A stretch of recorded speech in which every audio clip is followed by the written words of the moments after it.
안녕하세요. 순살 에디터 신입니다. 킹덤, DP, 오징어 게임. 여러분은 어떤 드라마를 제일 재밌게 보셨나요? 모두 넷플릭스가 자체 제작비를 쏟아부어 만든 넷플릭스 오리지널인데요.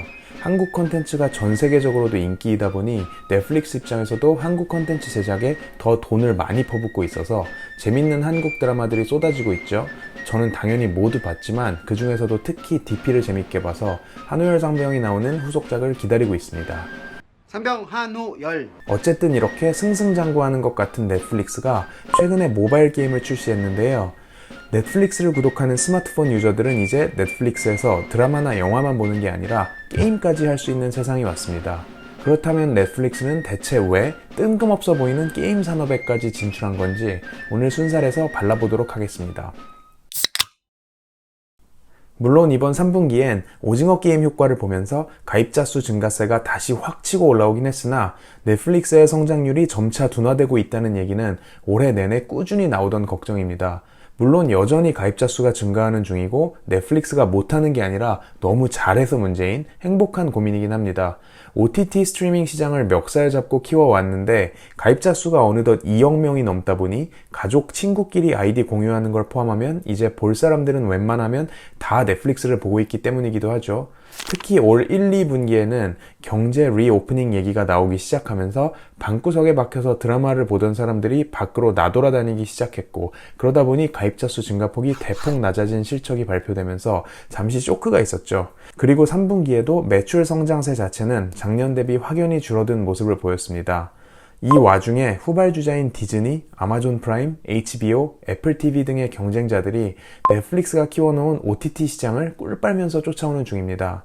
2위권 업체로 빠르게 자리 잡고 있는 디즈니의 경우 작년에 아예 회사 사업 구조를 재편해서 자체 스트리밍 서비스인 디즈니 플러스에 풀 집중을 선언한 상황인데요. 이를 위해서 디즈니 플러스에 집어넣기 위한 콘텐츠를 제작하는 팀을 아예 떼서 별도의 팀으로 만드는 식으로 사내 교통 정리를 했을 정도입니다. 작년 초에 디즈니 CEO 자리를 물려주고 회장으로만 남아있는 밥 아이거의 경우도 콘텐츠 제작에 참여하고 있다고 하죠. 그 정도로 콘텐츠의 진심인 디즈니 플러스인데요. 디즈니 플러스인 경우에는 11월에는 한국 런칭을 앞두고 있다 보니 이 영상을 보고 계실 즈음에는 이미 구독 신청하신 순살러님들도 계실 것 같습니다. 디즈니의 사업은 크게 세 부분으로 나눌 수 있는데요. 방송사, TV 채널이죠. 그리고 테마파크와 크루즈선, 마지막으로는 콘텐츠 제작 유통 분야입니다. 디즈니는 각종 방송 채널들을 보유하고 있는 거대 기업이기 때문에 이 중에서도 특히 방송사 매출이 아직까진 제일 큰 사업부입니다. 다만 유선 방송 자체가 장기적으로 줄어들 수밖에 없는 사업부이다 보니 올 초에 새롭게 부임한 CEO의 경우에는 TV 채널들 중에서 돈 안 되는 곳들을 아예 다 정리하던 상황이었습니다. 그리고 테마파크와 크루즈선 사업부는 최근에는 다시 돌아오고 있긴 하지만 팬데믹 이후에 한동안 너덜너덜해지면서 대량 해고가 이어졌던 식으로 부침이 있었죠. 결국 디즈니는 콘텐츠 부분, 그 중에서도 특히 자체 스트리밍에 집중을 하면서 자사가 보유한 OTT 플랫폼들의 콘텐츠를 몰아주는 중인데요. 빠르게 인기를 모으고 있는 디즈니 플러스 외에도 드라마 콘텐츠가 많이 있는 훌루, 스포츠 콘텐츠가 모여있는 ESPN 플러스 등의 다양한 플랫폼을 운영 중인 상황입니다. 이 중에서도 특히 디즈니 플러스에 좋은 콘텐츠를 몰아주고 있는 중인데요. 여타 경쟁 OTT 플랫폼이나 TV 채널들의 유료로 라이센싱 해주던 콘텐츠들도 다 빼서 디즈니 플러스에만 집어넣고 신작 영화들도 디즈니 플러스에서 아예 온라인 개봉을 이어가고 있습니다. 미국에선 뮬란에 이어 픽사의 애니메이션들도 영화관을 제끼고 디즈니 플러스로 직행하고 있습니다. 기존에는 오프라인 영화관들이 영화 콘텐츠의 메인 유통 경로이다 보니 신작 영화는 이들이 일정 기간 동안 독점 상영하는 1차 유통기간을 거친 후에 2차로 DVD나 온라인으로 풀리는 게 기존의 방식이었습니다. 영화관 독점 상영 기간도 보통 75에서 90일씩 됐었고 매출의 50%를 영화관에 떼줘야 했었죠. 다만 팬데믹으로 영화관들이 오랜 기간 셧다운되면서 영화관의 존재감이 급격히 사라지다 보니 각종 콘텐츠 스튜디오들에서 영화관을 아예 제껴버리고 온라인으로 직행하는 경우가 늘어났습니다. 이 과정에서 미국의 대표적인 영화관 체인 AMC와 유니버셜 스튜디오 간의 감정 싸움도 있었는데요. 아무튼 영화관 독점 상영이 17일로 대폭 줄어드는 형태로 사건이 마무리됐었습니다. 영화관들 입장에서도 사실 첫 세계 주말에 발생하는 매출이 전체의 70% 이상이다 보니 숫자만 놓고 보면 타격을 제한적으로 입긴 했죠. 그렇긴 하지만 어쨌든 헤게모니 자체가 콘텐츠 유통업자에서 콘텐츠 제작업자로 넘어가 버린 중대한 사건이었죠. 어쨌든 디즈니의 이런 콘텐츠 전략은 금융시장에서도 지지하고 있는 바인데요. 행동주의 헤지펀드로 유명한 서드포인트도 이 결정에 한 몫을 하고 있습니다. 팬데믹이 한창이던 2020년 2분기에 디즈니 지분을 매입해서 미디어 콘텐츠업의 미래는 스트리밍이니까 주주배당에 엄한 돈 쓰지 말고 그 돈으로 콘텐츠에 투자해서 넷플릭스를 잡자고 목소리를 냈었습니다. 헤지펀드들은 보통 배당으로 빨리 돈을 땡겨서 나가는 속도전을 좋아하는데 배당을 줄여서 콘텐츠에 투자하라는 주장은 예상외의 건전한 큰 그림이자 장기적인 압박이었죠. 아무튼 디즈니 입장에서도 자기들의 장기 전략과 맞아 떨어지다 보니까 주식시장에서도 환영하는 결과가 나왔었습니다. 그리고 또 다른 경쟁자로 아마존이 있는데요. OTT 시장이 성숙하면서 OTT 플랫폼들이 다들 남의 콘텐츠를 유통하는 것보다는 자체 킬러 콘텐츠를 만들어서 자체 온라인 방송국을 운영하는 수직 통합된 형태로 바뀌어가는 중인데요. 또 다른 2위권 경쟁자인 아마존 프라임의 경우 OTT 플랫폼 간 콘텐츠 확보 전쟁에서 쩐으로 한번 발라주는 모습을 보였습니다. 원작 책과 영화로 이미 전 세계 히트를 쳤던 반지의 제왕을 드라마로 제작 중인데요. 한 시즌 제작비에만 무려 465밀리언 달러, 5천억 원 이상을 쏟아붓는 중이라고 합니다. 참고로 왕좌의 게임 제작비가 시즌당 100밀리언 수준이었던 걸 생각하면 무지막지한 스케일의 콘텐츠를 만들고 있는 거죠. 아마존 프라임은 2017년에 이미 반지의 제왕 리메이크 판권을 사들였었는데요. 영화를 드라마화하는 권리금으로만 250밀리언 달러를 지불했었습니다. 판권만으로도 역대급 블록버스터 영화 제작비에 맞먹는 액수였죠. 참고로 어벤져스 시리즈의 제작비가 편당 각각 350밀리언 전후였다고 하니 얼마나 비싼 판권인지 가늠이 되시죠. 이외에도 007 시리즈, 로키, 로보캅 등의 제작사로 유명한 MGM 스튜디오를 무려 10조 원 가까운 돈을 주고 인수하기로 결정을 내렸습니다. 사실 IP 종류만 따지면 그 돈을 주고 사는 게 맞나 할 정도로 약간 올드한 IP들이긴 한데요. MGM 스튜디오 내 전문 제작 인력 그리고 노하우까지 한꺼번에 끌어간다고 생각을 하면 좀 더 이해가 쉬운 결정일 것 같습니다. 그리고 애플의 경우에도 OTT 서비스인 애플 TV 플러스를 통해서 킬러 콘텐츠들을 확보하는 모습을 보이고 있습니다. 애플은 기존 주력 사업부인 하드웨어 분야를 넘어서 서비스 분야의 비즈니스를 신성장 동력으로 키우는 중인 걸로 유명한데요.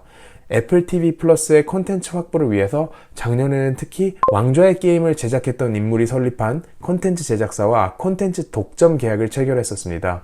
그리고 애플은 헐리우드의 촬영 스튜디오형 건물들을 대규모로 추가 확보할 예정으로 알려졌는데요. 콘텐츠를 제작하기 위해서는 일단 공간이 확보되어야 하니 관련 부동산 확보를 위한 경쟁도 매우 빡센 상황이라고 합니다. 콘텐츠 제작의 중심인 LA에서는 촬영 스튜디오 예약이 몇 달씩 몰려있다 보니 대량으로 콘텐츠를 만드는 업체 입장에서는 건물을 그냥 사들이던가 아니면 몇 년씩 장기 계약하려는 수요들이 대기 중입니다.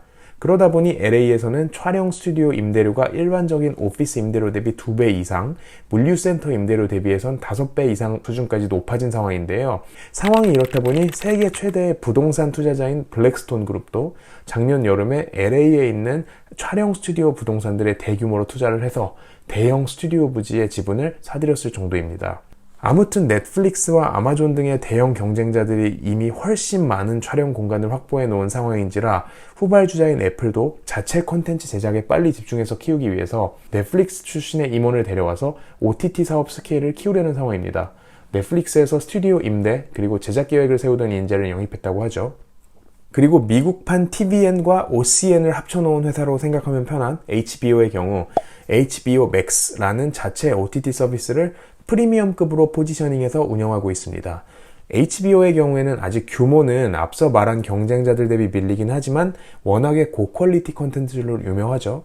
왕좌의 게임, 소프라노스 등의 드라마가 대표적인데요. 미국 케이블 TV 내에서는 독보적인 프리미엄 브랜드입니다. 케이블 TV로도 이미 오래전부터 비싼 월 구독료를 받으면서 운영해온 저력이 있는 회사죠.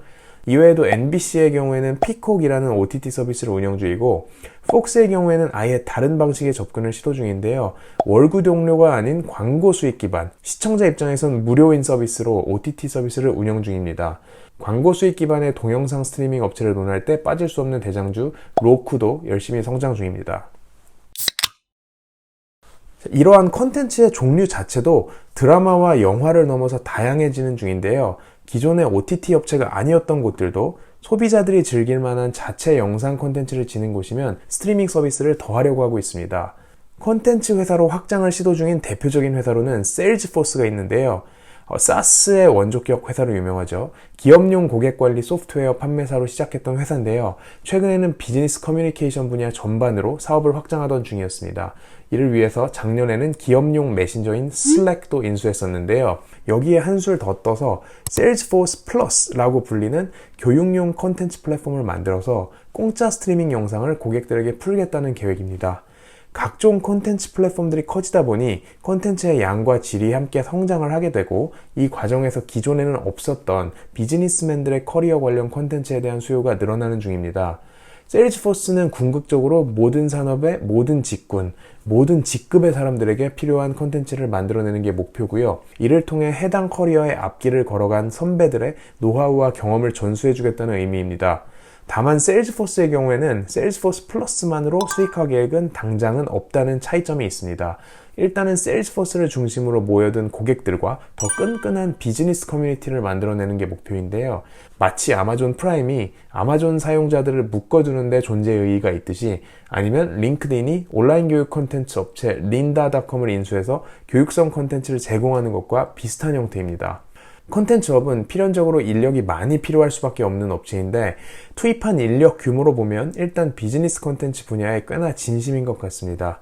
직접 콘텐츠를 제작, 유통하는 형태로 가다 보니 에디터진만 해도 벌써 50명 이상 투입 중인데요. 어쨌든 잘 만들어 놓기만 한다면 콘텐츠 자체가 인기를 끌면서 OTT 플랫폼으로 진화를 할 수도 있고, 기존의 여타 사업부에서도 재활용할 곳들은 많습니다. 비슷한 예로 온라인 프리랜서 중개 플랫폼인 파이버가 영상, 사진, 디자인, 마케팅 등을 주제로 각종 강의가 열리는 플랫폼을 인수했는데요.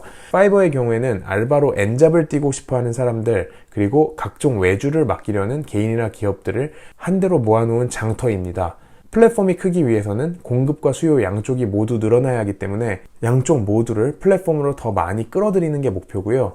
이러한 상황에서 프리랜서 중개 업체들의 교육업 진출은 밸류체인상 자연스러운 사업 확장인데요. 재능 판매자들 입장에서는 플랫폼 내에 교육업체가 생기면 그 안에서 아예 교육 클래스를 여는 형태로 추가 수입을 버는 게 가능하고, 플랫폼 입장에서도 이러한 교육 과정을 통해서 새로운 판매자가 양성되기도 하는 선순환 구조가 만들어지겠죠. 방금 말씀드린 세일즈포스와 파이버 같은 회사들이 넷플릭스와 OTT업 자체에서 본격적인 경쟁을 하진 않겠지만, 넷플릭스 입장에서는 소비자들의 관심이 분산되어서 좋을 게 없겠죠. 궁극적으로는 소비자 눈을 최대한 오랫동안 사로잡는 게 넷플릭스의 목표이기 때문에 드라마나 영화가 아니더라도 각종 다큐멘터리, 비즈니스 콘텐츠들까지 죄다 모아서 콘텐츠 라이브러리를 키워야 하는 상황입니다. 이런 식으로 옆길로 새는 콘텐츠 업체들이 생기면 신경이 쓸 수 있겠죠. 다시 넷플릭스로 돌아와서 콘텐츠 확보에 전력을 다하는 경쟁사들의 근황을 살펴보고 나니, 콘텐츠 투자를 늘려서 더 많은 콘텐츠를 확보하는 건 차별화 포인트라기보다는 안 하면 뒤처질 수밖에 없는 필수적인 숙제가 되겠죠. 그러다 보니 차별화를 위해서는 기존과는 아예 다른 새로운 형태의 콘텐츠가 필요하고, 그 첫 시도로 게임업에 진출한 상황입니다. 넷플릭스 구독자들에게 드라마나 영화를 보는 것처럼 모바일 폰으로 넷플릭스를 사용하는 사람들에게 게임 콘텐츠도 제공하겠다는 건데요. 기존에도 블랙미러 밴더스네치라는 영상 콘텐츠를 통해서 드라마 스토리 진행 방향을 시청자가 중간중간에 직접 선택해가면서 진행할 수 있는 인터랙티브 콘텐츠를 공개했었고, 넷플릭스 공전의 히트로 자리매김한 Stranger Things, 기묘한 이야기 시리즈의 경우에는 아예 실제 게임이 공개된 적이 있었죠. 사실 넷플릭스는 2019년에도 이미 본인들 경쟁자가 단순히 여타 OTT 영상 스트리밍 업체가 아닌 포트나이트 게임이라고 꼭 집어 얘기해왔습니다. 포트나이트는 메타버스 세계의 초기 버전이라고도 볼 수 있을 것 같은데요. 총싸움 게임으로 시작해서 현재는 전 세계 4억 명 이상이 즐기는 게임 형태의 소셜미디어로 진화한 게임입니다. 넷플릭스는 결국 집에서 즐기는 엔터테인먼트라는 큰 줄기에서 점유율을 어떻게 늘릴지 계속 고민 중인 상황입니다. 2D 영상에서는 콘텐츠부터 플랫폼까지 죄다 통합하는 데 성공했지만, 예를 들어 메타버스 세상이 오게 된다면 각종 3D 콘텐츠와 플랫폼들이 새롭게 난무하게 되면서 넷플릭스라는 플랫폼을 우회해서 콘텐츠를 즐기는 방법들이 늘어나게 되겠죠. 게다가 콘텐츠 업계에서는 잘 터지는 IP가 있으면 최대한 다양하게 써먹는 게 최근 트렌드인데요. 넷플릭스 내에서도 게임이 원작인 드라마나 영화들이 인기를 얻고 있기도 하기에 이를 반대로 드라마나 영화 원작에 게임을 만들어내는 것도 당연히 생각할 수밖에 없는 옵션인 것 같습니다. 아무튼 그래서 넷플릭스는 올해 페이스북 비디오 게임 책임자를 게임 개발 부사장으로 영입했었습니다. 스포츠 게임으로 유명한 EA와 최근에 메타로 사명을 변경한 페이스북의 오큘러스에서 근무했었던 인재인데요. 지금 당장 스토리를 몰라도 사용할 수 있는 아케이드 게임을 하든 당신이 좋아하는 스토리에 빠지는 게임을 하든 모두를 위해 뭔가 제공하는 게임 라이브러리를 구축할 것이라면서 뭐가 됐든 일단 재밌는 게임을 내겠다는 의지를 밝혔었습니다. 그리고 넷플릭스는 아예 게임 스튜디오도 인수한 바 있는데요. 초자연적인 미스터리 어드벤처 게임 옥센프리를 만들었던 개발사를 인수를 했습니다. 초자연적 미스터리 어드벤처라고 하면 앞서 언급한 넷플릭스의 최고 IP, 기묘한 이야기가 자연스럽게 연결이 되죠. 아무튼 당장의 추가 수익 모델을 만들기 위해 게임 시장에 뛰어든 게 아니라 기존 고객들의 구독 유지와 이용자들의 시간 점유율을 높이는 전략을 위해 게임업에 뛰어들었다 보니 넷플릭스 유저들은 게임 구독을 위해 따로 돈을 낼 필요는 없이 기존 넷플릭스 서비스 내에서 하나의 또 다른 콘텐츠로 게임을 소비하는 게 가능한 상황입니다. 넷플릭스는 이에 더해서 심지어 물건을 파는 이커머스 쇼핑몰까지 오픈했는데요. 넷플릭스에서 방영된 콘텐츠들을 기반으로 모자, 티셔츠 등의 굿즈를 만들어서 팔 계획입니다. netflix.shop이라는 주소로 접속을 하면 물건 리스트들을 확인하고 쇼핑을 할 수가 있는데요. 콘텐츠 IP를 재활용해서 할 수 있는 각종 분야의 문을 두드리는 걸 확인할 수 있습니다. 참고로 TV, 영화, 캐릭터 라이센싱 제품 시장 규모는 글로벌 기준으로 연간 140조 원이 넘는 거대한 시장이고요. 이 분야 전통의 강자는 역시 디즈니입니다. 그리고 당연하다고 말은 했지만 어쨌든 넷플릭스는 본업인 콘텐츠 차별화를 위해서도 돈을 계속 지르는 중입니다. 최근에는 찰리와 초콜릿 공장의 IP를 갖고 있는 회사인 로알드 달을 인수했는데요. 이미 3년 전부터 원작을 애니메이션으로 각색할 수 있는 판권을 사서 호흡을 맞추어둔 사이입니다. 판권 계약이 곧 끝나다 보니 IP를 가진 회사를 아예 인수를 해서 자체적으로 키우기로 결정했습니다. 넷플릭스는 사실 인수합병에 적극적인 회사는 아닌데요. 콘텐츠를 소싱할 때도 보통 대형 제작사나 감독을 찾아서 작품 제작 계약을 맺지 IP를 직접 통째로 사들이는 경우는 드뭅니다. 다만 이번에 인수한 로알드 달의 경우에는 어린이와 어른을 동시에 사로잡을 수 있는 콘텐츠 IP들을 보유하고 있다는 게 매력적이었던 걸로 보입니다. 경쟁자인 디즈니 플러스가 성인과 아동을 가리지 않고 다양하게 IP를 보유한 상태로 빠르게 크는 상황에서 넷플릭스는 특히 어린이용 콘텐츠 보강이 필요하긴 했습니다. 그리고 앞서 말씀드린 것처럼 원작 IP를 활용해서 만들 수 있는 모든 비즈니스의 가능성을 열어놓은 상태인데요. TV, 영화, 게임, VR, 연극, 굿즈 판매까지 다방면의 사업을 진행할 예정입니다. IP 스토리 측면에서도 기존의 세계관을 활용해서 2차 작품들을 제작 중인데요. 예를 들어 찰리와 초콜릿 공장의 주인공인 공장장 윌리 원카의 어린 시절 이야기인 원카 시리즈를 제작해서 이를 다양한 최종 형태로 풀어낼 예정입니다. 심지어는 초콜릿을 먹어볼 수 있는 경험까지 구현하려고 고민 중이라고 합니다. 이러다가는 아예 디즈니처럼 넷플릭스 테마파크가 생기는 날도 기대할 수 있을 것 같습니다. 넷플릭스가 한국에서만 콘텐츠 제작비로 5,500억 원을 쓴다고 하죠.